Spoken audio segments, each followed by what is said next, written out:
Y en este momento nos encontramos en comunicación con nuestro corresponsal desde Colombia, Francisco Espinel. Ya es la segunda vez que lo llamamos en la semana, en este caso es por la Feria Internacional del Libro allí en Bogotá, Colombia, porque inició el 18 de abril y culmina este 2 de mayo. ¿Cómo estás, Francisco? Buenas tardes.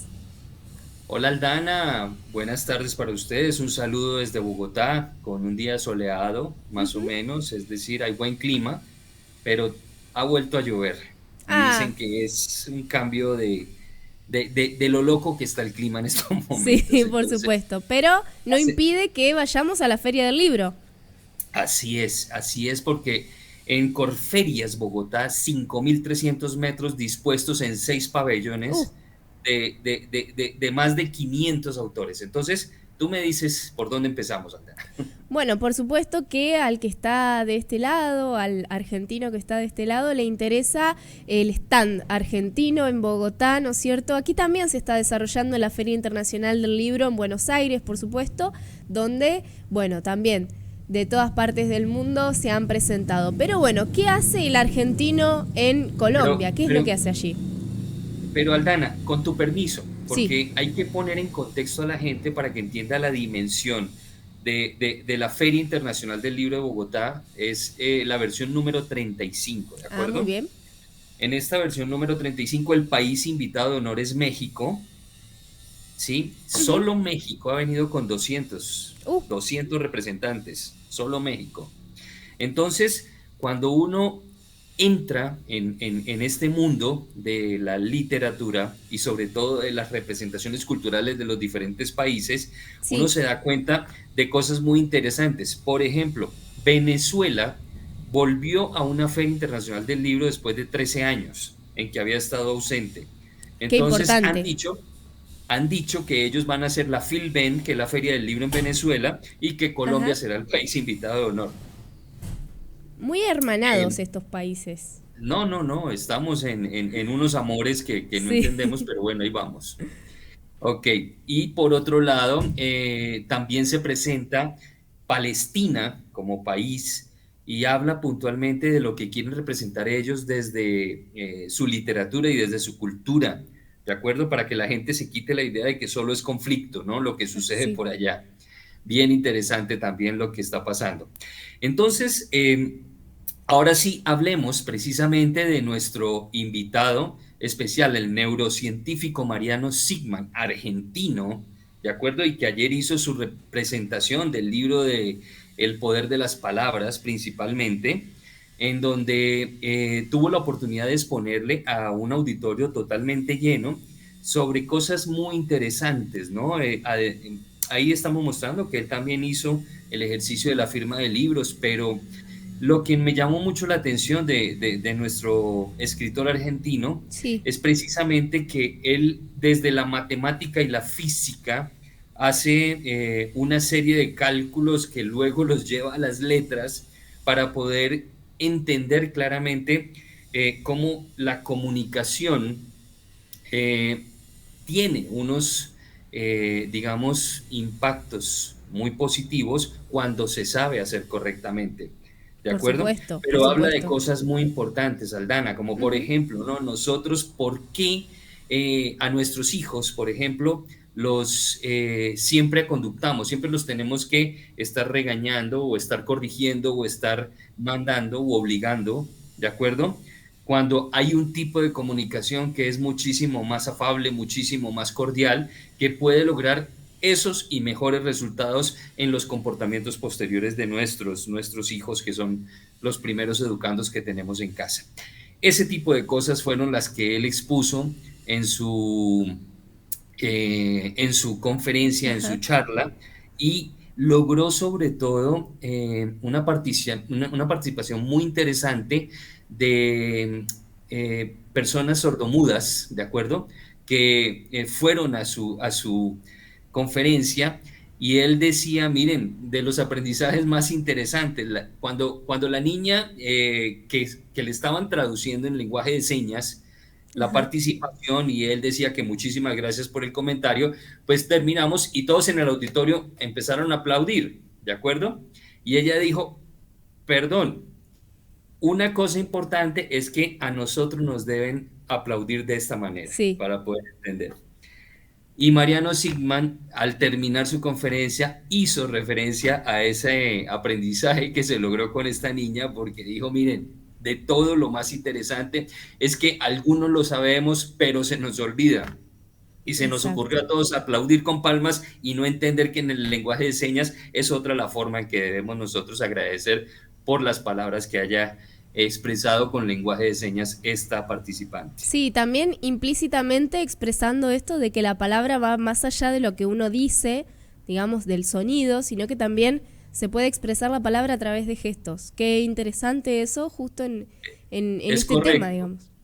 Luego, luego de la conferencia, tuvo casi una hora de firma de libros y ahí era donde yo necesitaba que Mariano pudiera hablarnos a nosotros Ajá. directamente, pero el hombre decían que no había desayunado, que no había almorzado, que Ah, estaba agotado y sobre todo estaba atendiendo a toda esa cantidad de gente y yo entendí, obviamente, pero bien. logramos cogerle una cantidad Ajá.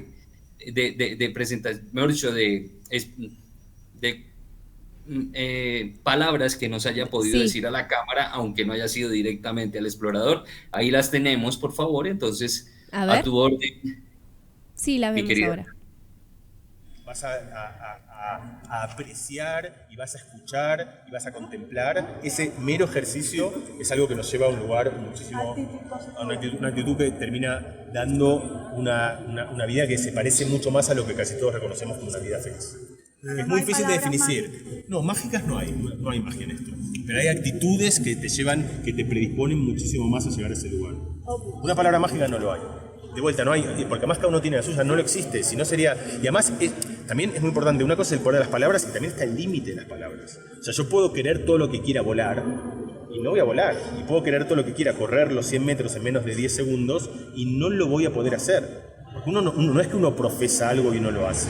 Las palabras tienen límites muy claros, uno tiene que trabajar para conseguir las cosas que uno quiere conseguir con límites que son expectativas claras. Lo que sí pasa es al revés, que es que si tú dices que algo es imposible de hacerlo, entonces por defecto eso no va a ocurrir y no lo vas a hacer.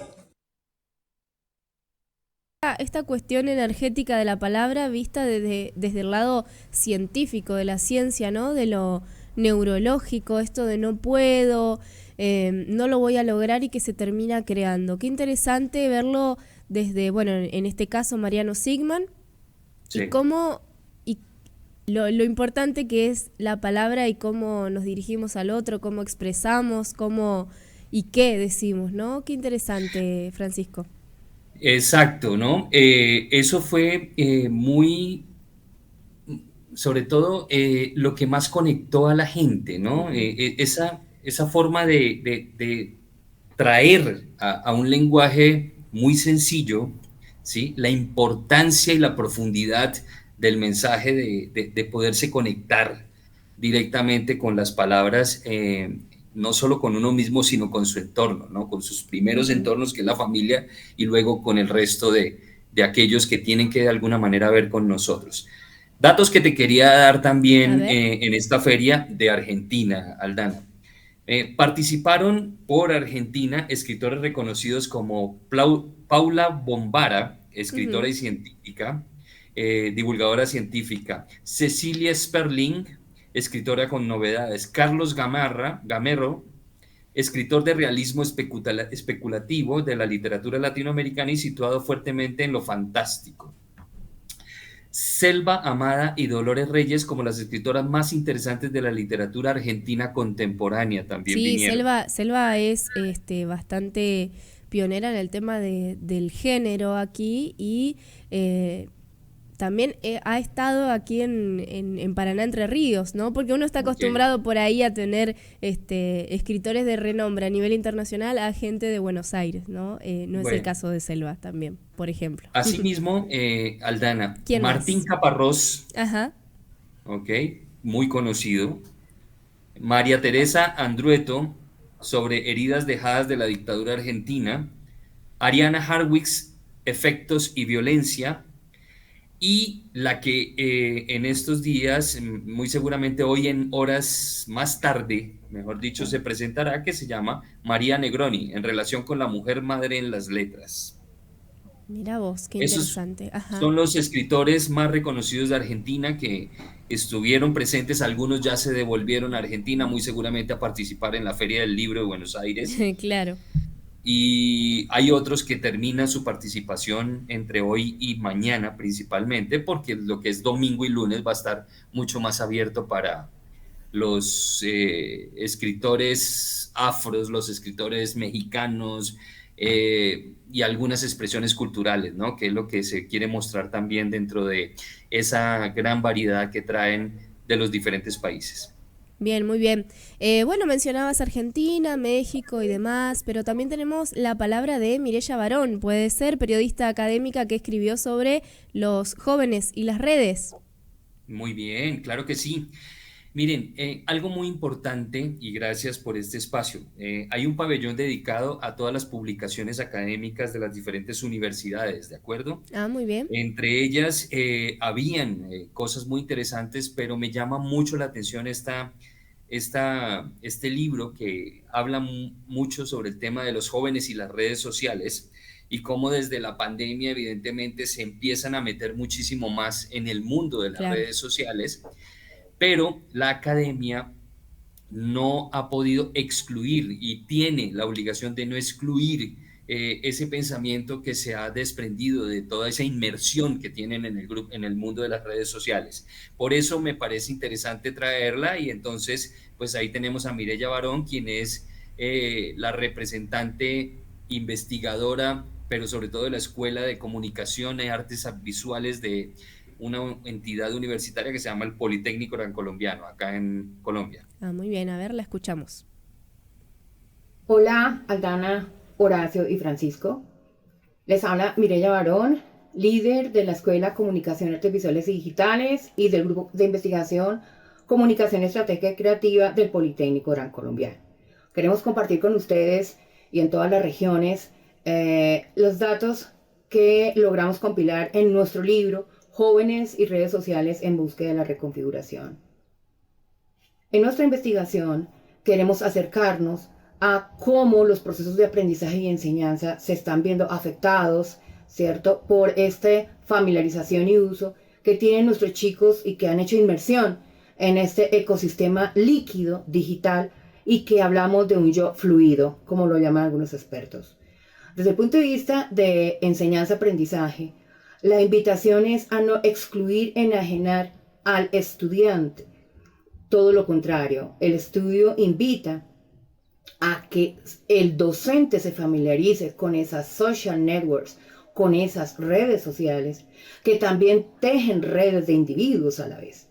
Entonces, sí ha impactado, hay toda una transformación y la exhortación es no distanciar. El docente no debe distanciarse, todo lo contrario, debe apropiarse y reconocer las habilidades que generan estas redes sociales en los procesos de enseñanza-aprendizaje, fortaleciendo de pronto unos conceptos de espacio, individuo y tiempo a nivel multitasking, multidimensional, hipertextual e interactivo, como lo sugieren algunos expertos, entre ellos el español Salaverría.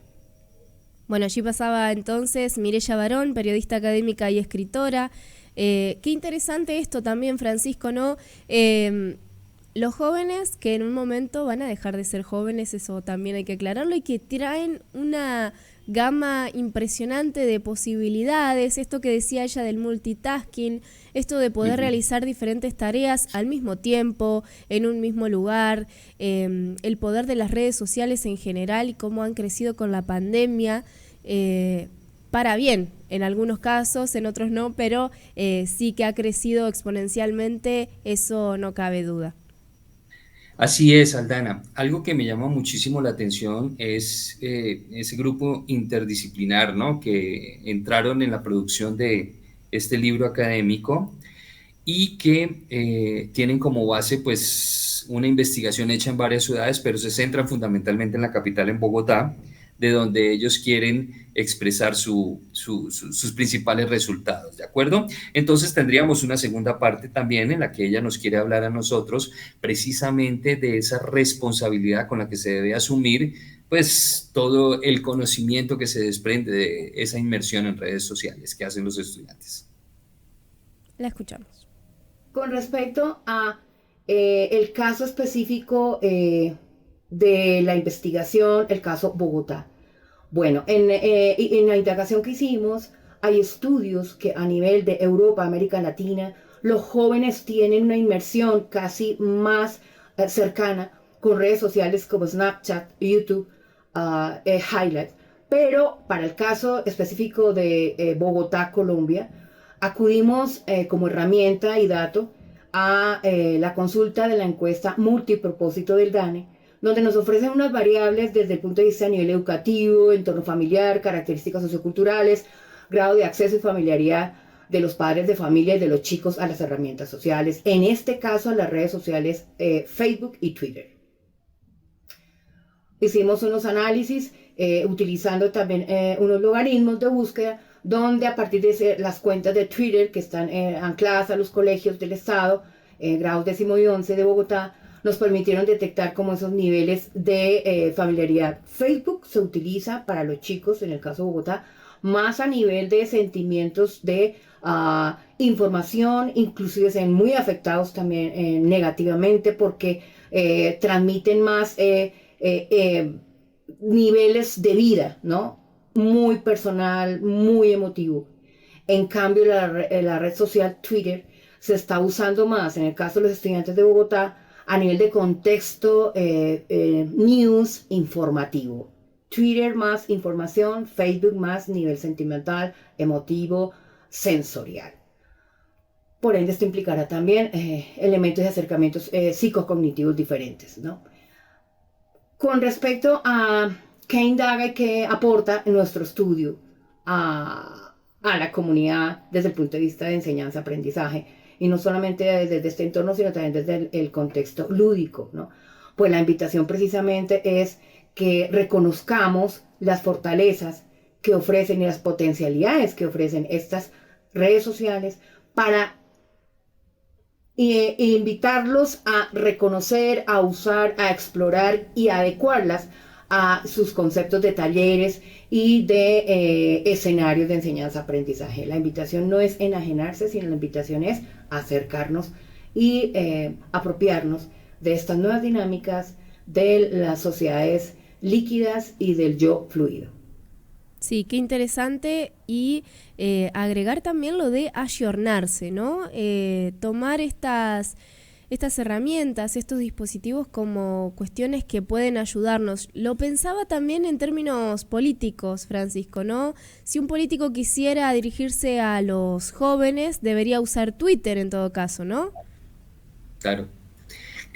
No obstante, nosotros hemos podido mirar un poco de cerca esos comportamientos de canales comunicacionales que más impactan a estos grupos etarios jóvenes. Hablamos nosotros desde adolescentes hasta estudiantes que se encuentran entre los 19 y los 27 años, y nos hemos dado cuenta, primero que todo, porque muchos, sin ser públicos opinadores, ¿de acuerdo? Porque no son de los que muestran su opinión, sí lo usan para enterarse de los contextos Claro. informativos que pasan en el país. Pero entonces muchos siguen determinados influencers, entiéndase políticos, entiéndase gobierno, entiéndase entidades, ministros, etcétera, pero no filtran tampoco la información para poder dar esa paridad de acuerdo de conceptos, ¿no? Es decir, tú sabes, principio básico de nosotros en la comunicación. Uh-huh. Si vemos lo bueno, también veamos lo malo y Y sí. tomamos partido en lo que debe ser. Ese tipo de cosas son muy interesantes que arroja este estudio que han hecho 4 autores del Politécnico Gran Colombiano y que tiene que ver con precisamente los jóvenes y las redes sociales. Bueno, muy bien, Francisco. Solo me queda preguntarte si el 1 de mayo es feriado. Entiendo que la feria va a seguir igual, pero ¿es feriado en Colombia? Claro que sí, es un feriado muy importante. Es lo más irónico que nosotros siempre hemos visto, ¿no? El 1 de mayo, Día Día del del Trabajo y la Trabajador. gente no trabaja, ¿no? Sí. Muy bien. No, bueno, pero un feriado turístico aquí también, por supuesto que es feriado, un fin de semana turístico, perdón, que puede Sí. servir para que cualquier persona del mundo se pueda acercar a la Feria Internacional de Colombia entonces. Muchísimas gracias, Francisco, por esta alocución. Correcto, Aldana. Sobre todo que la invitación es para absolutamente todos los que quieran acompañarnos a nosotros desde mi querida Argentina para que vengan y nos visiten. Buenísimo. Mejor dicho, termina la feria el 2 de mayo, ¿de Ujú, acuerdo? claro, Eso es martes. exacto. Pero además, en el primero de mayo, en el feriado, como dato aparte, se hacen muchas marchas, te cuento. Ah, Precisamente los sindicatos y todos aquellos que quieren ir a manifestar sus derechos por el trabajo digno salen a marchar precisamente ese día utilizan en el ese día, país. claro. Bueno, Ok, bastante importante entonces, el 1 de mayo. vale. Bueno, Ok. muchísimas gracias, Francisco. Aldana, un abrazo grande, un saludo desde Hasta una Bogotá. próxima. Gracias a ustedes por este espacio. Bueno, allí pasaba Francisco Espinel, nuestro corresponsal desde Colombia, comentándonos sobre esta Feria Internacional del Libro que comenzó el 18 de abril y finalizará este martes 2 de mayo.